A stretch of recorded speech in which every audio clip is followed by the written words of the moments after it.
الشيطان الرجيم بسم الله الرحمن الرحيم يقولون لئن رجعنا إلى المدينة ليخرجن الأعز منها الأذل ولله العزة ولرسوله وللمؤمنين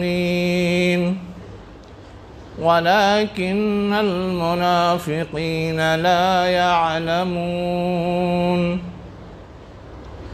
صدق اللہ العلی العظیم۔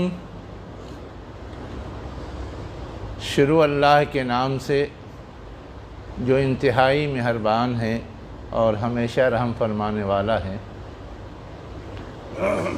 وہ کہتے ہیں اگر ہم مدینہ کی طرف لوٹے تو مدینے میں جو زیادہ عزت والے ہیں وہ ذلیل لوگوں کو نکال باہر کریں گے، اور عزت اللہ کے لیے مخصوص ہے، اس کے رسول کے لیے مخصوص ہے، مومنین کے لیے مخصوص ہے، لیکن منافقین اس حقیقت کو نہیں سمجھتے۔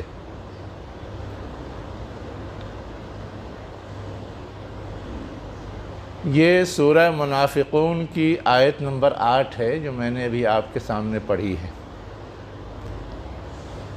کون لوگ یہ بات کہتے تھے؟ خود اس آیت کے اندر اشارہ ہے۔ منافقین یہ بات کہتے تھے کہ ہم مدینے کی طرف لوٹیں گے تو مدینے میں جو زیادہ عزت والے ہیں وہ ذلیل لوگوں کو نکال باہر کریں گے۔ ہم اور آپ حضور کی سیرت پڑھتے ہیں تو یہ دیکھتے ہیں کہ مدینے میں ہی تو زیادہ تر منافقین تھے۔ مکے کی زندگی میں منافقین کا وجود ریئر تھا۔ پھر یہ بات کہ ہم مدینہ لوٹیں گے تب ایسا کریں گے، یہ ایک سوال اٹھاتا ہے کہ مدینے سے باہر کہیں کوئی بات پیش آئی تھی؟ تاریخ یہ بتاتی ہے کہ اللہ کے رسول صلی اللہ علیہ وسلم ایک غزوے کے لیے نکلے تھے، جس غزوے کا نام ہے غزوہ بنو مستلق۔ ایک قبیلہ ہے جس کے خلاف چڑھائی کی گئی تھی۔ اس غزوے سے جب آپ واپس آ رہے تھے تو مریسی کے مقام پر قیام فرمایا۔ کنویں سے پانی نکالنے کے لیے جو لوگ بھی ساتھ تھے وہ گئے تو وہاں حضرت عمر رضی اللہ عنہ کے ایک خادم جو مہاجر تھے جن کا نام جہجاہ تھا، ان میں اور ایک شخص جو وہیں مدینے کا باسی تھا جن کا نام سنان تھا، ان دونوں کے درمیان کنویں سے پانی نکالنے کے مسئلے پہ جھگڑا ہو گیا، اور اس جھگڑے میں جب بات آگے بڑھی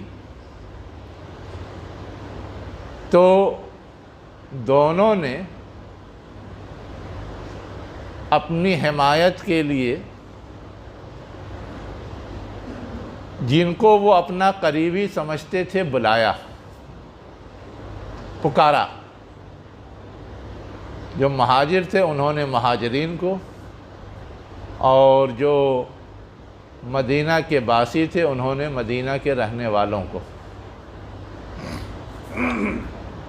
بات یہاں تک بڑھی کہ گویا اب آپس میں قتل و خون ہو جائے گا۔ نبی کریم صلی اللہ علیہ وسلم تک یہ بات پہنچی تو آپ نے آ کر کے ان کی تنبیہ کی اور معاملہ کسی طرح رفع دفع ہوا۔ اس موقع سے اس قافلے میں جو منافقوں کا سردار تھا عبداللہ بن ابی، اس نے بجائے اس کے کہ معاملے کو دبایا جائے، ختم کیا جائے، مزید ابھارنا شروع کیا تاکہ جھگڑا کسی طرح ہو، اور کہنا شروع کیا کہ یہ باہر کے لوگ جو آئے ہیں انہیں پال پوس کر کے تم نے بہت طاقتور بنا دیا ہے، اور آج یہ نوبت آ گئی ہے کہ وہ تم پر چڑھائی کر رہے ہیں۔ گویا ان کو کمزور بنانا ضروری ہے، ان کو دبانا ضروری ہے تاکہ تم بڑے بن کر کے رہ سکو۔ اسی تناظر میں یہ بات آئی ہے جو اس آیت کے اندر بیان کی گئی۔ اصل میں جو چیز سمجھنے کی ہے وہ تین باتیں ہیں۔ پہلی بات تو یہ ہے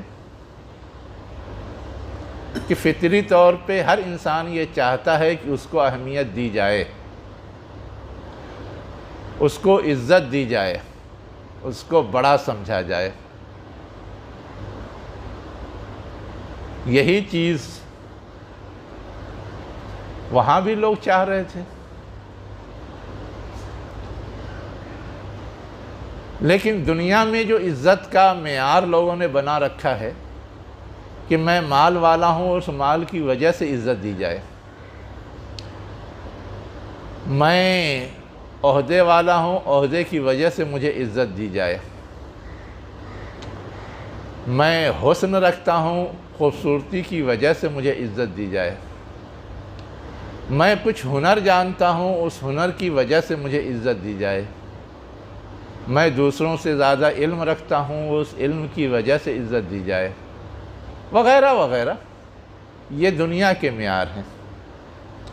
ویسے ہی میں یہاں کا مقامی ہوں، اس کی وجہ سے مجھے عزت دی جائے، جو باہر سے لوگ آئے ہیں وہ عزت کے مستحق نہیں ہیں۔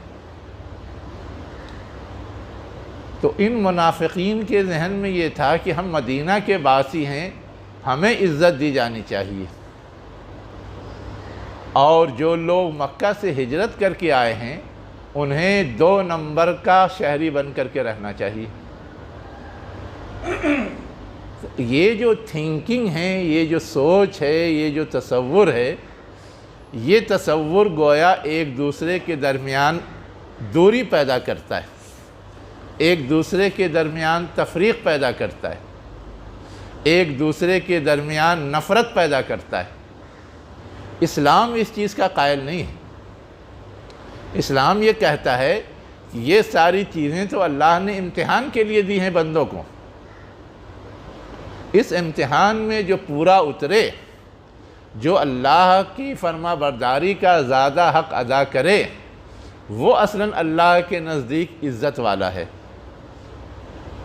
اسی لیے کہا گیا ان اکرمکم عند اللہ اتقاکم، تم میں سب سے زیادہ معزز وہ ہے جو لوگوں کے درمیان زیادہ اللہ سے ڈرنے والا ہے، اللہ کی فرما برداری کرنے والا ہے، اللہ کی اطاعت کا حق ادا کرنے والا ہے۔ تو دنیا کا معیار وہ ہے اور اللہ کا دیا ہوا معیار یہ ہے۔ یہی اصلاً جھگڑے کی بنیاد تھی جو اس وقت اٹھ کھڑی ہوئی تھی۔ وہ اپنے معیار پر اپنے آپ کو بڑا سمجھتے تھے، اس کی وجہ سے اپنا استحقاق جتانا چاہتے تھے، اور اس استحقاق کو جتانے کے چکر میں یہ جھگڑا کھڑا ہوا تھا، اور اس کے حوالے سے ان کی ذہنیت اس قدر بگڑ چکی تھی کہ گویا ان کو اب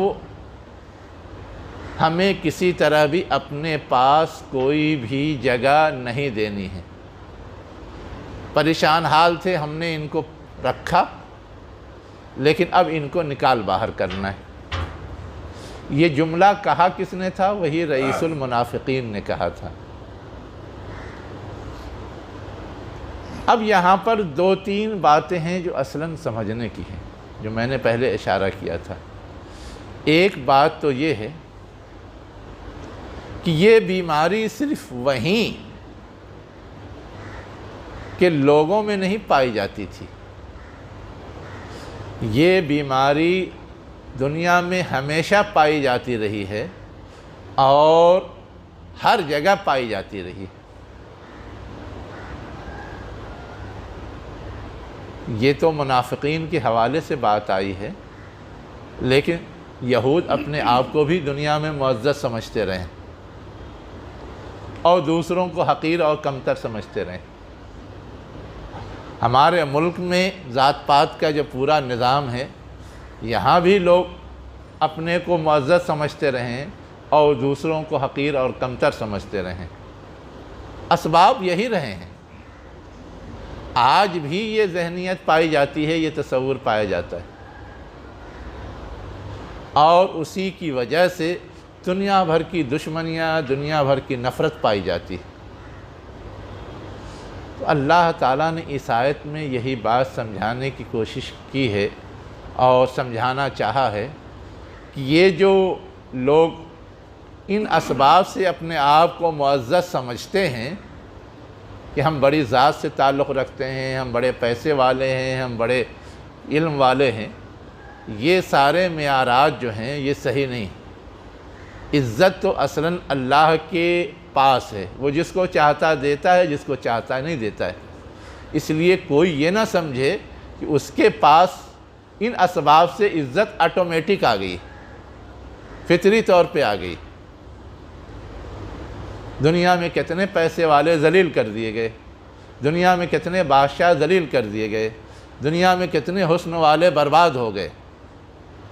تو یہ کوئی نہ سمجھے کہ یہ معیار ہے، اصلاً تو عزت دینا لینا یہ اللہ تعالیٰ کے کنٹرول میں ہے، وہ جس کو عزت دے اس کے پاس عزت ہوگی۔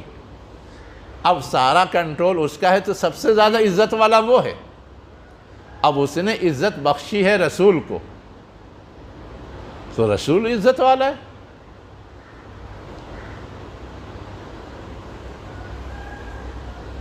جو یہود اللہ کے رسول کو نہیں مانتے تھے، وہ یہی تو کہتے تھے کہ نبوت اور رسالت تو ہمارے درمیان تھی، یہ بنو اسماعیل میں کیسے چلی گئی، ہم نہیں مانیں گے، اور اس کی وجہ سے آپ سے مخالفت کرتے تھے، آپ سے دشمنی رکھتے تھے۔ اللہ نے آپ کو اپنا فضل عطا کیا، عزت عطا کی، اور وہ اس کو ماننے کو تیار نہیں تھے، لیکن کیا اس سے اللہ کے رسول کی عزت کم ہو گئی؟ جو آپ کے لیے عزت طے تھی وہ آپ کو مل کر کے رہی۔ ویسے ہی آگے اللہ تعالیٰ کہہ رہا ہے کہ عزت مومنین کے لیے خاص ہے۔ عزت کس کے لیے خاص ہے؟ مومنین کے لیے خاص ہے۔ اللہ تعالیٰ دنیا میں آزماتا ہے، اب جو وفاداری کا ثبوت دے گا اللہ تعالیٰ پھر اس کو نوازتا ہے۔ اب اس حقیقت کو یہ منافقین سمجھتے نہیں، اس لیے اس طرح کی غلط ذہنیت کا شکار رہتے ہیں اور وہ اس طرح کی غلط حرکتیں کرتے ہیں۔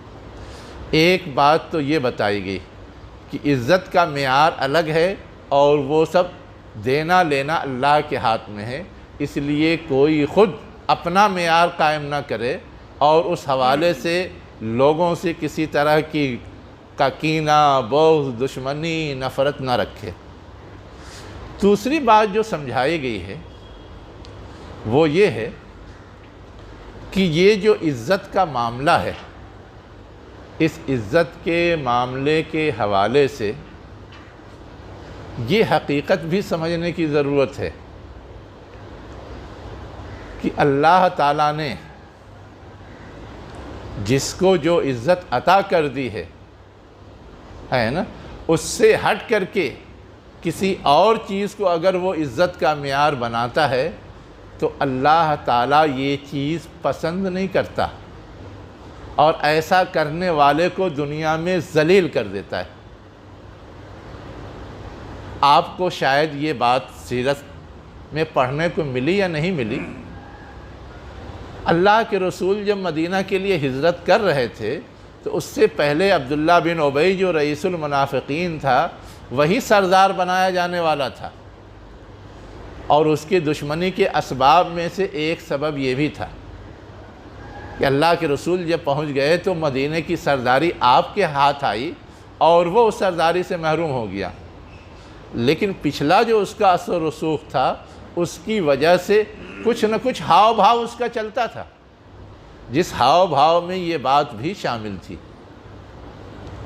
کہ اللہ کے رسول صلی اللہ علیہ وسلم جب خطبہ جمعہ کے لیے کھڑے ہوتے تھے تو وہ اس سے پہلے اعلان کرتا تھا کہ اللہ کے رسول خطبے کے لیے جمع ہو رہے ہیں، کھڑے ہو رہے ہیں، اور یہ اللہ کی طرف سے گویا نمائندہ ہیں، ان کی بات غور سے سننا، اس پہ عمل درآمد کرنا ضروری ہے۔ یہ ایک رواج تھا کہ ان کا سردار کوئی بات کہتا تو اس سے پہلے کوئی دوسرا اس کا اعلان کرتا تھا، جیسے ہمارے یہاں پروگراموں میں ہوتا ہے۔ آج بھی یہ رواج شافعی مسلک کے ماننے والوں کی مساجد میں آپ پورے کوکن کے اندر دیکھ سکتے ہیں۔ تو یہ کام اس وقت حضور کے خطبہ دینے سے پہلے عبداللہ بن ابی کرتا تھا، لیکن اس وقت جب اس نے یہ حرکت کی تو اللہ تعالیٰ نے اور سارے صحابہ کرام نے اس کو فیل کیا کہ یہ تو خیر خواہ نہیں ہے، یہ تو اللہ کا اطاعت گزار بندہ نہیں ہے، اس لیے اس کو اس طرح کے کام انجام نہیں دینے چاہیے۔ سب سے پہلے تو خود عبداللہ بن ابی کا جو بیٹا تھا وہ پکا مومن تھا، اس نے مدینے میں داخل ہوتے وقت راستہ روک لیا کہ تم نے حضور کی تذلیل کی ہے، ان کے خلاف نازیبہ کلمات کہے ہیں، مہاجرین کی تذلیل کی ہے، اہل ایمان کی تذلیل کی ہے، ان کو رسوا کیا ہے، جب تک حضور اجازت نہیں دیں گے تم مدینے میں داخل نہیں ہو سکتے۔ اللہ کے رسول نے جب اجازت دی تب وہ داخل ہوا۔ اس کے بعد جب جمعہ آیا اور جمعہ کا خطبہ دینے کے لیے کھڑا ہونا چاہا تو روک دیا کہ تم اب یہ کام نہیں کر سکتے۔ اس کے بعد سے وہ سلسلہ ہی بند ہو گیا۔ اب یہ جو پہلے سے ایک رہی سہی عزت تھی وہ عزت بھی خاک میں مل گئی، وہ عزت بھی ذلت میں تبدیل ہو گئی۔ دنیا ہی میں اللہ تعالیٰ نے دکھا دیا کہ تم اگر اس طرح کا رویہ اپناؤ گے اس کا یہ برا رزلٹ آ سکتا ہے، آتا ہے۔ میں یہ بات صرف اس لیے سنا رہا ہوں کہ ہمارے یہاں بھی بعض لوگ جو دنیاوی اعتبار سے کچھ حیثیت حاصل کر لیتے ہیں، چاہے وہ لیڈران ہوں چاہے وہ مالدار لوگ ہوں، ایسے ہی منافق صفت لوگ ان کی تعریف میں، ان کی واہ واہی میں لگ جاتے ہیں، اور جو صحیح راستہ ہے، حق کا راستہ ہے، جو صحیح بات ہے، حق بات ہے، اس سے بھاگتے ہیں، اس سے گریز کرتے ہیں۔ ایسے لوگوں کی جھوٹی تعریف میں لگ جاتے ہیں، ایسے لوگوں کے واہ واہی میں لگ جاتے ہیں، ایسے لوگوں کا صحیح اور غلط میں ساتھ دینے لگتے ہیں۔ کیا ہم یہ نہیں دیکھتے کہ جو لوگ اپنے آپ کو مسلمان سمجھتے ہیں وہ لوگ ایسے فاسق فاجر لوگوں کی تعریف کرنے لگتے ہیں، کچھ ان کا بھی فائدہ ہو جائے گا۔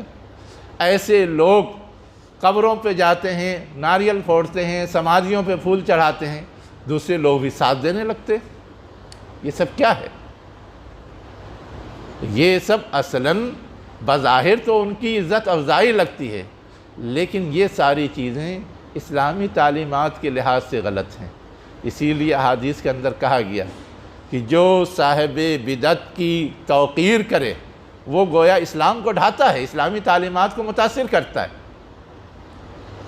دوسری حدیث کے اندر تو یہاں تک کہا گیا کہ جو کسی فاسق فاجر کی تعریف کرتا ہے وہ اللہ کو ناراض کرتا ہے، اللہ اس سے ناراض ہو جاتا ہے، اللہ کا عرش اس سے ہل جاتا ہے، اتنی ناراضگی ہوتی ہے۔ تو اب ہمارے یہاں یہ جو شکل پائی جاتی ہے یہ شکل ہمارے لیے کسی بھی طرح درست نہیں ہے، اور دیر سویر ایسے لوگ ذلیل ہو کر کے رہتے ہیں۔ یہ چیز سمجھ لینی چاہیے۔ میں یہ بات اس وقت ایک خاص تناظر میں بھی کہہ رہا ہوں۔ خاص تناظر کیا ہے؟ جو کچھ دباؤ کا ماحول ہے، جس کی لاٹھی اس کی بھینس کا ماحول ہے۔ یہ جو لفظ یہاں استعمال ہوا ہے نا، اس کا مطلب بھی یہی ہوتا ہے۔ اعز جو عزت والے ہیں، عزیز کہتے ہی اس شخص کو ہیں جو کہ سب پر حاوی ہو، کوئی اس پر حاوی نہ ہو سکے۔ عربی میں محاورہ ہی استعمال ہوتا ہے، من عزا بزا، جس کی لاٹھی اس کی بھینس۔ اب آج کل جو قوت کا، اقتدار کا، وسائل کا غلط استعمال کر کے لوگ دوسروں پر حاوی ہونے کی کوشش کر رہے ہیں، تو لالچ میں، دباؤ میں دوسرے لوگ ان سے قربت حاصل کرنے کی کوشش کر رہے ہیں۔ ان کے دباؤ میں صحیح غلط کی تمیز کھوتے جا رہے ہیں، اور ان کا دباؤ ایسا ہے کہ اس ظلم کے خلاف آواز نہیں اٹھاتے۔ یہ چیز خود ایسا کرنے والوں کی دو نظری کو، دوغلے پن کو واضح کرتی ہے، اور ایسے لوگ ذلیل ہو کر کے، رسوا ہو کر کے رہیں گے۔ آخر مختلف معاملات میں اور مختلف جگہوں پر جب یہ چیز ہم اور آپ محسوس کر رہے ہیں تو ہم اس کے خلاف بولتے کیوں نہیں؟ حق بات کے علمبردار بن کر کے کھڑے کیوں نہیں ہوتے؟ میں ایک تو اس وقت جو کچھ ہلدوانی میں ہو رہا ہے اس تناظر میں آپ سے بات کر رہا ہوں، کیوں وہاں اتنا سارا ہنگامہ ہو رہا ہے؟ اختلاف ہے، کسی بات میں مسئلہ کھڑا ہو گیا ہے، معاملہ کورٹ میں ہے، کورٹ نے 15 تاریخ دی تھی اپنے فیصلے کی، اور اس سے پہلے ہی ان کو دبانے، مٹانے، کچلنے، وہاں سے کیا کہتے ہیں نکالنے کے لیے سارا کھیل تماشا ہو رہا ہے۔ اور ہم اور ہمارے جو سو کالڈ لیڈران ہیں، کوئی بھی اس پہ زبان نہیں کھول رہا ہے، اور وہ یہ سمجھتے ہیں کہ ہم اب یہاں کے مالک ہیں، یہاں پر ہمارا اختیار ہے، ہم جس کو چاہیں رہنے دیں، جس کو چاہیں نہ رہنے دیں، جس کو چاہیں یہاں سے نکال باہر کریں، جس کو رہنا ہے وہ ہمارے رحم و کرم پہ رہے۔ بالکل وہی ذہنیت جو یہاں بتائی گئی ہے۔ دوسری چیز، ابھی ہم نے اور آپ نے سنا اتراکھنڈ میں یکساں سول کوڈ کا قانون پاس کیا گیا ہے۔ اب اس قانون میں کیا ہے؟ بہت سارے شرعی اصول سے وہ قانون ٹکراتا ہے۔ دوسرے جو یہاں مذاہب اور رسم و رواج کے ماننے والے لوگ ہیں، ان کے بھی بہت سارے اصولوں سے وہ قانون ٹکراتا ہے، لیکن ان کو تو انہوں نے مستثنیٰ قرار دے دیا ہے۔ جو یہاں کے نچلے طبقات ہیں، ایس سی ایس ٹی کہلاتے ہیں، پچھڑے ہوئے لوگ کہلاتے ہیں، ان کو اس قانون سے بری قرار دے دیا ہے، ان پر یہ قانون لاگو نہیں ہوگا، اور اصل ٹارگٹ ہم کو اور آپ کو بنا دیا ہے کہ ہم پر لاگو ہوگا۔ زبردستی شریعت میں مداخلت کی کوشش کی جا رہی، لیکن اس کے خلاف بھی جو زوردار آواز یا احتجاج درج کرانا چاہیے وہ ہم نہیں کروا رہے ہیں، اور وہ زبردستی اس کو بہانہ کی یہ کہہ کر کے لا رہے ہیں کہ سب کے لیے ایک قانون ہو چاہیے جب ایک ملک میں سب لوگ رہتے ہیں تو، حالانکہ وہ چیز فطری نہیں ہے، وہ چیز نیچرل نہیں ہے، لیکن صرف اپنی بات منوانے کے لیے، اپنی چاہت کو پورا کرنے کے لیے یہ سب تماشا ہے، لیکن اس کے باوجود یہ چیز کی جا رہی ہے۔ گویا وہ یہ سمجھتے ہیں کہ ہم بڑے ہیں، ہم جو کہیں وہی دنیا کو ماننا ہے، ہم عقل مند ہیں، ہم جو کہیں وہی دنیا کو ماننا ہے، ہم حکمراں ہیں، اختیار ہمارا ہے، ہم جو کہیں وہی ماننا ہے۔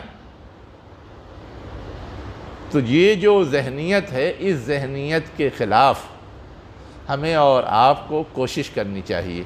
اس ذہنیت کے بجائے جو اللہ نے اصل معیار دیا ہے، اس معیار کو لوگوں کے سامنے رکھیں تاکہ اس آگ میں جلنے سے ہم اور آپ بچ سکیں۔ ایک آخری بات جو میں کہنا چاہتا ہوں وہ یہ ہے کہ ہمیں اور آپ کو چاہے کچھ بھی ہو، جو صحیح ہے اسے اپنائے رکھنا ہے۔